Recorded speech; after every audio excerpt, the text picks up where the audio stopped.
I'm Vicki Blight, and this is a special edition of Richard Park's Antarctica.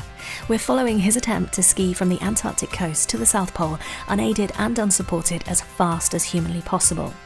Richard has been on the sat phone, we've had his latest update, and the weather is causing all kinds of problems already. So we wanted to find out how it's affecting his timeline, what the current situation is at Union Glacier, and when he expects to start this latest expedition. I'm preparing myself for a real shock.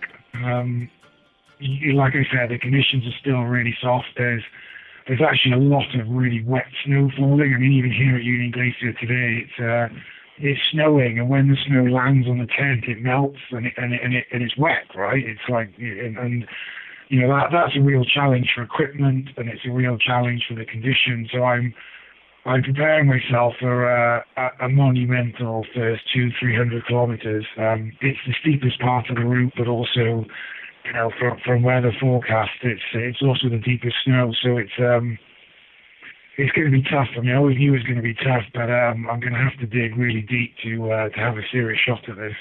So just take us through a little recap of kind of the decisions you've made in the last couple of days. You've obviously delayed the start day of your expedition because of the weather. So how is it looking?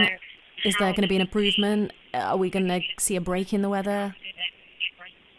Historically, the weather conditions settle down later on in the season. So from December, really, things start to improve normally. So my strategy was always to start the expedition around the 10th or 15th of December. That's not been the case this year. The conditions are really bad. You've got to laugh or cry. Yeah, they are really bad, and actually pretty freak. Like I said, a lot of people who have been out here for many years, 10, 20 years, have commented that they've not witnessed conditions like this. So it is pretty rare. So I pushed my start date back about a week to give myself just the best chance of the conditions settling. And this weather front, it's sort of lingering around Hercules Inlet to hopefully push through. The reality is, though, that the conditions they're going to be.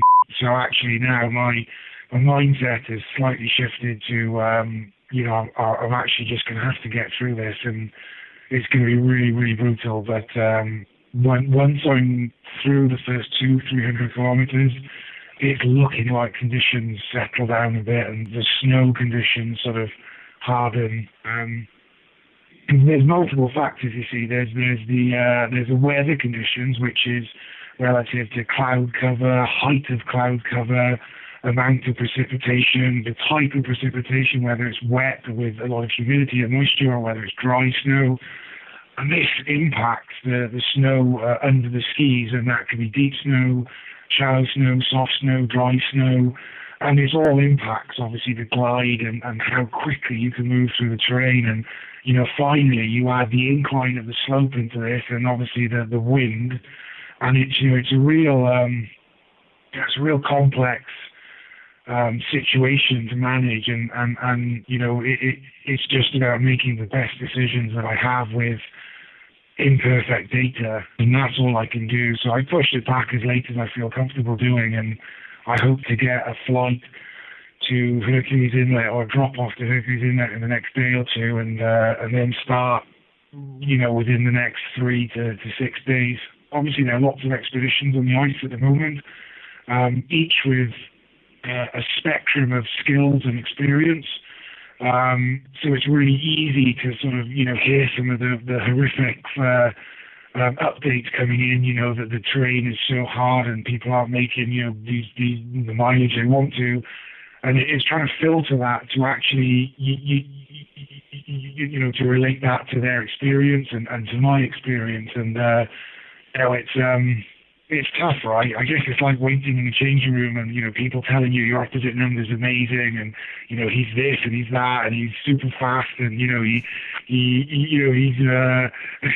got, I don't know, you know what I'm trying to say. So it is tough, but I've been here before, it's a familiar place and a familiar situation. So I'm quite confident to, to dip in and dip out of conversations and to, have confidence in my preparation and my skill. And what's a typical day for you at the moment? my routine's pretty simple. I wake up around the same time. I wake up at 6. My alarm goes off. I'm out of the tent at 7.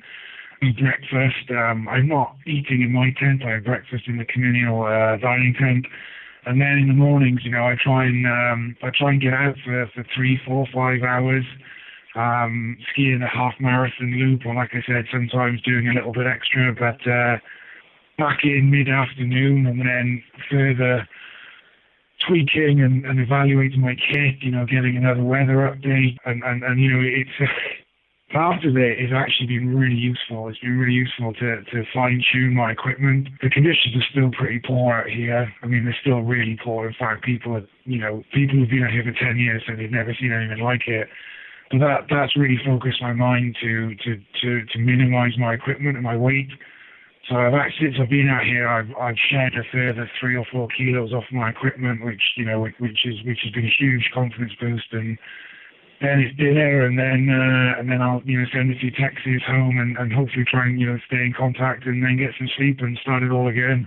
The real challenge is staying focused for me and staying sharp and staying hungry, because food is really great here, and you've got heated communal tent and comfortable toilets and all these things, and the challenge is actually using this time to improve my systems and to sharpen my my mental state, really, so that when I do get the green light, I'm ready. I want to ask you a bit about what's the latest you can get on the ice then, in terms of the last flight and the kind of, everyone's talking about backstops at the moment, but what's yours in terms of when do you'll have no choice, you have to set off? Okay, so the South Pole station closes around the 16th of January. There's a little bit of flexibility in that, but you really don't want to be getting there after that stop date, because if you do, you have to charter the flight yourself, and you're talking like $200,000-$300,000 to charter that plane exclusively. So you really don't want to be late. That's a serious taxi bill home. So you're talking around the 16th of Jan, and if you do the sums, I'm carrying 25 days worth of food rations. So, you're looking at the 22nd, 23rd, 21st. Around then is it's a stop date for the backstop. Sorry for me to start, but it's important to have one eye on that. I mean, clearly, but equally, I want to make good decisions for the right reasons, and I'm hopeful to fly to Hercules Inlet, tomorrow or Saturday, and then when I'm there, I'll take an extra 6 days worth of rations, so I'll have 6 days to assess the conditions and to wait for a window. So, I'm actually on track here, and it's still playing out roughly within the strategy that I had when I left Wales. So, as Richard Parkes plans that flight to Hercules Inlet and those compression days ahead of the start of his expedition, in the next episode, Richard will focus on that route and take us through what he has to go through to get to the South Pole. Thanks for listening. To follow Richard's incredible journey in Antarctica, click subscribe to get regular podcasts for free, downloaded to your phone when they're ready. And if you like what you hear, then why not give us a rating and a review? Your reviews help others find the podcast more easily. I'm Vicki Blight. Richard Parkes Antarctica is a Bengo Media production for Team Quest.